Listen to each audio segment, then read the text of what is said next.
So yeah, man, if you believe in this book, man, you believe it's going to help people and it's going to help people that are grieving the loss of a loved one, then this book is going to be for you, because it's going to help those who still can't fathom how such a great person could be taken off this earth at 28 years old suddenly.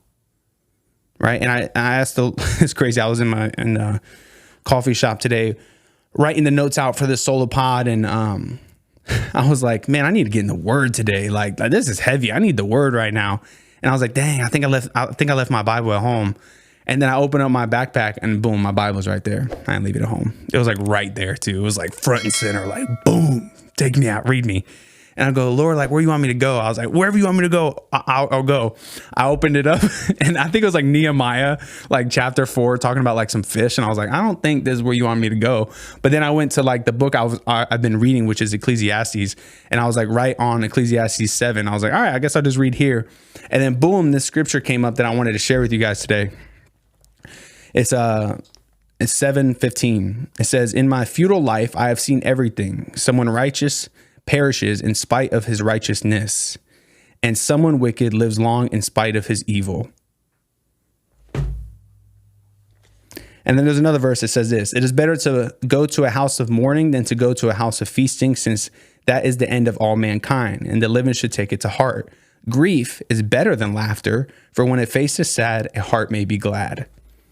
So these three verses really spoke to me, especially the first one that I read to you, because it really reminded me of the way people feel when they're like, how can such a good person like Armani, suddenly die at 28?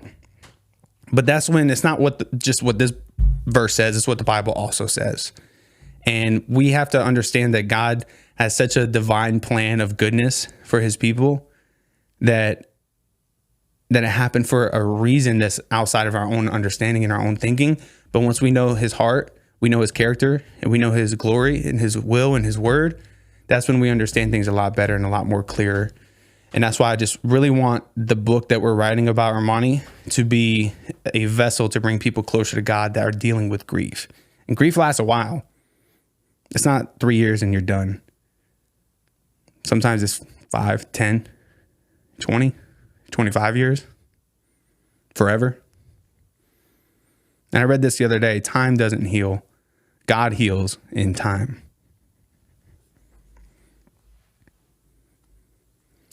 So yeah, man, I can really use your prayers for this book, man. Keep me covered. Keep me covered in prayer for my heart, for my life, for my family.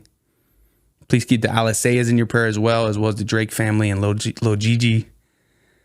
And let's let the name of Armani be spread far and wide, because if people find out about him just through reading this book, it's a win. But not only that, if they find out about him, I know they'll find out about him. And that's the goal. Whew. How are we feeling, Taylor? Is good? What do comments say? Full circle. My man Mike listened to the whole episode. I love that. Who else we got in here? We got a few people in here. Who's not commenting? I want to see what somebody might be driving though. I understand that. So yeah, man, the launch date is uncertain. Obviously, it's not even written yet. The outline's been written.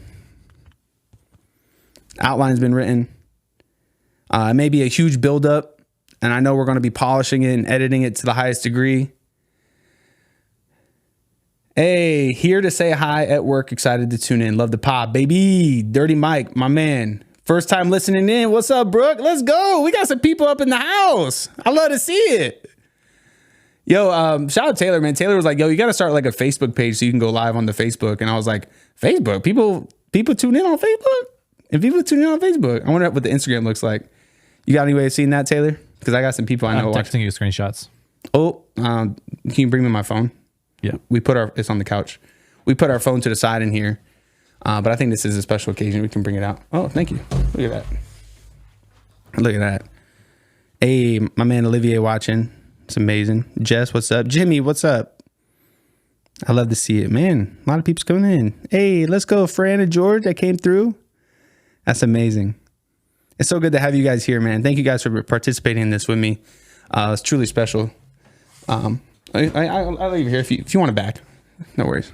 But Yeah, man. So this book matters to me, man, in a way that I've never experienced before. Like, I'm so stinking pumped about it. I've been telling everybody about it, and not everybody, but everybody close to me, you know, and I wanted to come on here and let everybody know, because I definitely need the prayers, and I just want to get you, I want y'all to be a part of it. You know, it's like, that's something that I've always admired about authors and people that create stuff, is like, bring me into the journey. Like, y'all know my favorite artist is Russ, and he like literally will show you how he made a certain beat.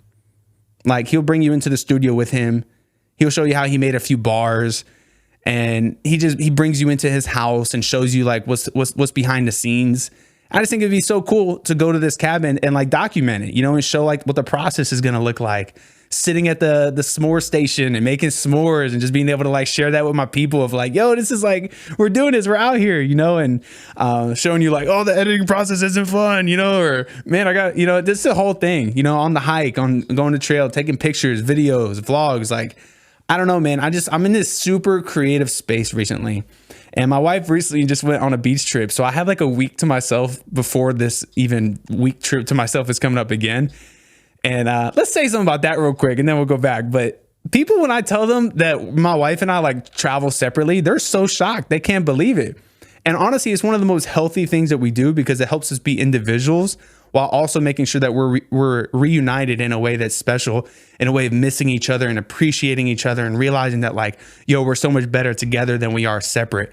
Like, I shared with her the other day, I was like, I like who I am when you're around so much more. My habits are better. I actually take care of myself. I'm in a better rhythm of life. But when I'm by myself, I have this huge opportunity of connecting with the Lord and creating for him.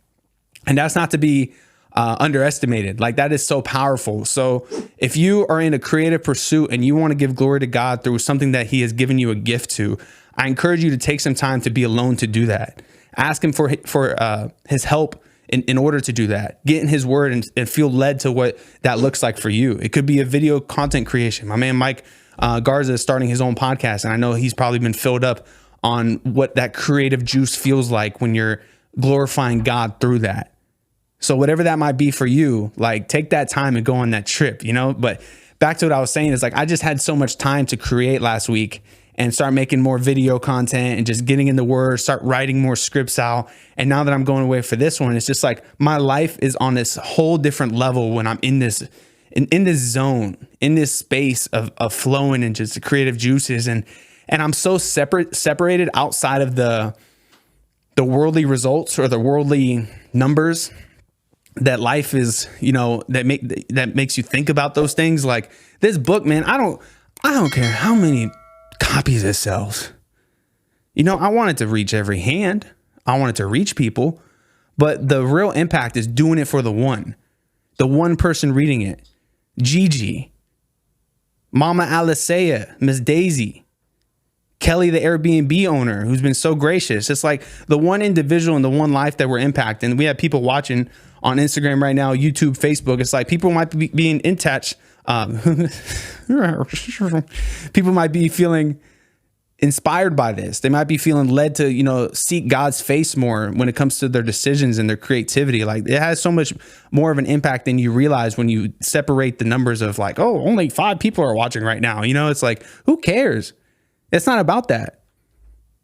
So I'm very excited. Thank you so much for supporting our YouTube channel. If you like this video, make sure you subscribe and smash that like button. If you would like to see another short clip from this episode, you can do so here. Or if you want to see the full conversation, you can do so here. And make sure you subscribe on Patreon if you'd like to partner with us. You can do that, the link in the description of this video. Thank you so much, and we'll see you on the next one. Cheers.